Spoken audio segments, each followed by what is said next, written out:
Din ciclul Amintirile unui tatuator. Hai să începem cu prima poveste. Sper să vă placă. Am început tatuaje în anul 1995. România, orașul Timișoara. O perioadă în mare dezvoltare a României. România numai ce trecuse și se scăpase de un regim. Timișoara a fost orașul care a dat tonul. Deci era în plină dezvoltare. A început ideea tatuajelor. Din punctul meu de vedere eram junior, aveam doar 15 ani. Erau 3 tatuatori în tot orașul și, sincer, nici nu-mi trecea prin minte să fac tatuaje. Singura mea preocupare la vârsta aia era să desenez pe pereții din scările blocului și, bineînțeles, să îmi iau înjurături pentru că mă zgăleam pereții. Dar în perioada aia, o cunoștință, numai ce venise din armată, a considerat că nu era momentul să-și facă tatuaj în armată, dar a văzut măzgălările pe care eu le-am făcut pe pereții blocurilor interior și mai ales un dragon. Ăla a fost modelul culminant pentru el. Și a vrut să-l reproduc pe spate, dar să fie tatuaj, ceea ce eu nu știam ce înseamnă tatuaj la vârsta aia. Dar, ca idee, el mi-a oferit un aparat de tatuat făcut artizanal. O să discutăm și despre acel aparat în video care urmează, dar sunt convins că toți știu de acel tip de aparat care este făcut dintr-un motoraj de castofon și un pix. De data asta, voi veni cu al doilea aparat, care, după un an de zile de tatuat și încercat tot felul de modele pe pielea doritorilor și voluntarilor, adică am făcut tot felul de experimente, pentru că așa se face la vârsta aia, am considerat că este momentul să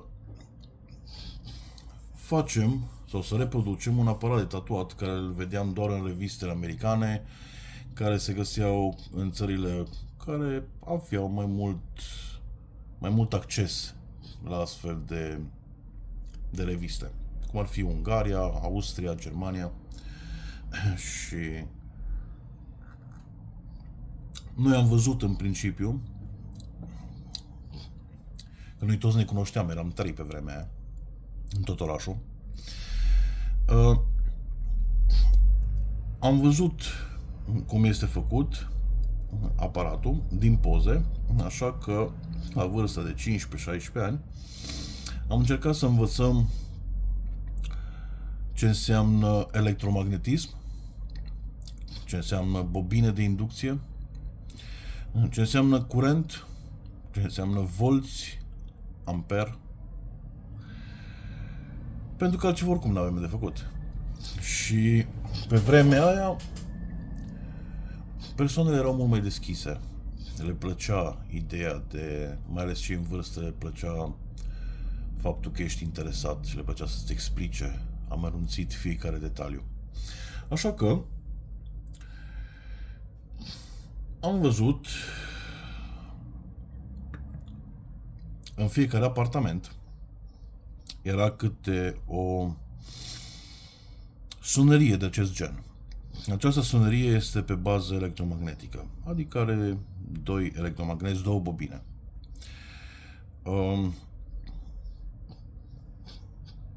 Nu pot zic că ideea a venit tocmai de la mine, dar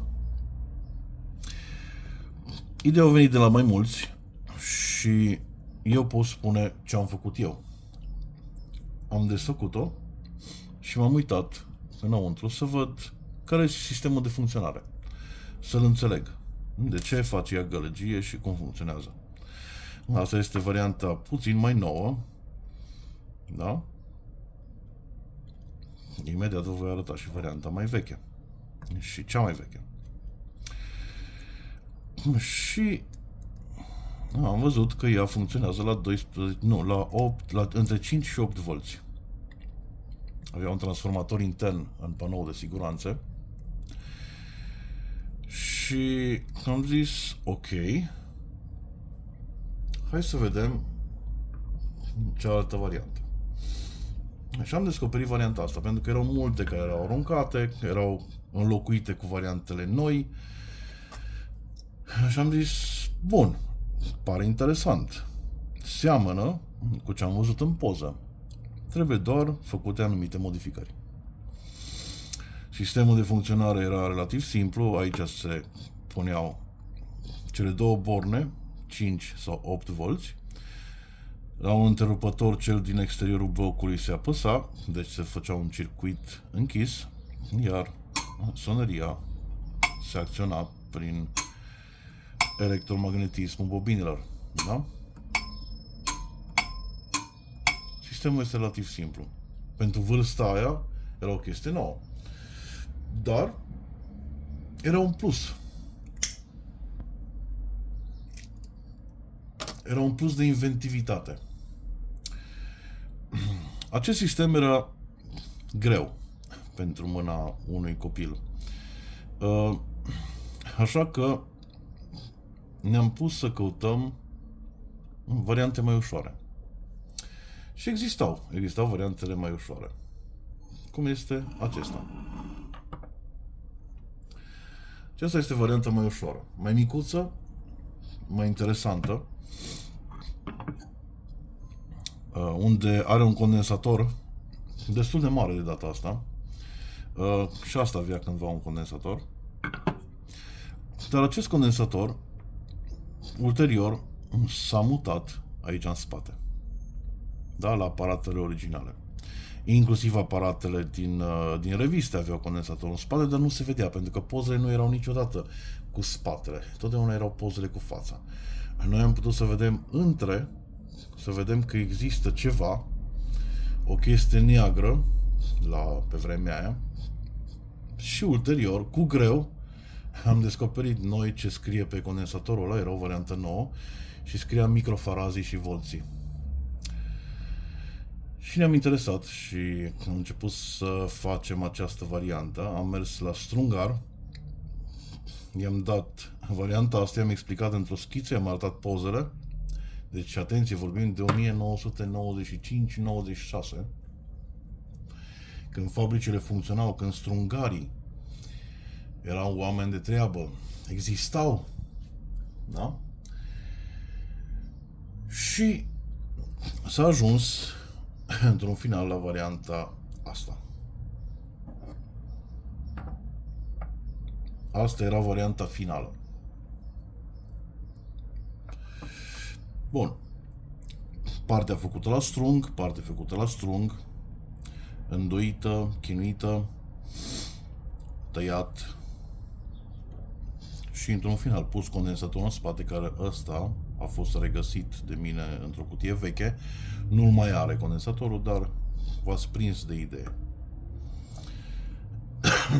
Ăsta era aparatul nostru cu care ne lăudam pe vremea aia, pentru că erau fantastic de puține persoane care aveau acces la astfel de aparate, mai ales cele originale. Pe vremea aceea, cel original era de la Spaulding & Rogers, cu un model extrem de căutat, dar extrem de scump. Și venea tocmai din America, iar noi, copii, la vârsta aia, ne permiteam foarte puține. Bun, acum partea interesantă rămânea totuși alimentarea. Alimentarea trebuia să fie una potrivită, iar logic, de unde e alimentare decât de la soneria veche. Și uite așa, de la soneria veche s-a luat partea alimentare de 220 de volți din rețea, și aici 3 pini, 5 volți sau 8 volți de 0,5 amperi. Cu siguranță pe 220, că nu se știe niciodată cum poți să faci scurt. Și uite așa, s-a făcut transformatorul, alimentarea, aparatul e tatuat, cablurile, bineînțeles, și cablul era întrerupt de un simplu întrerupător, care noi îl foloseam la mână pe vremea aia. Ulterior, pentru că se autobloca, da, ca orice întrerupător de pe vremea aia, ulterior am luat o pedală de la mașina de cusut al lui maică-mea și mi-am luat o bătaie crâncenă. Dar am luat pedala aia de la mașina de cusut, care nu s-a blocat și care putea să-mi ofere să-mi ofere curentul care aveam nevoie. Deci, ca idee, sper să vă placă această poveste. Mai sunt povești. Din 1995 până în 2026 mai sunt o grămadă de povești. Sper să urmăriți și sper să vă placă. Asta e o mică parte care mulți dintre noi tatuatorii de vârsta mea au trăit-o. Și este o parte frumoasă.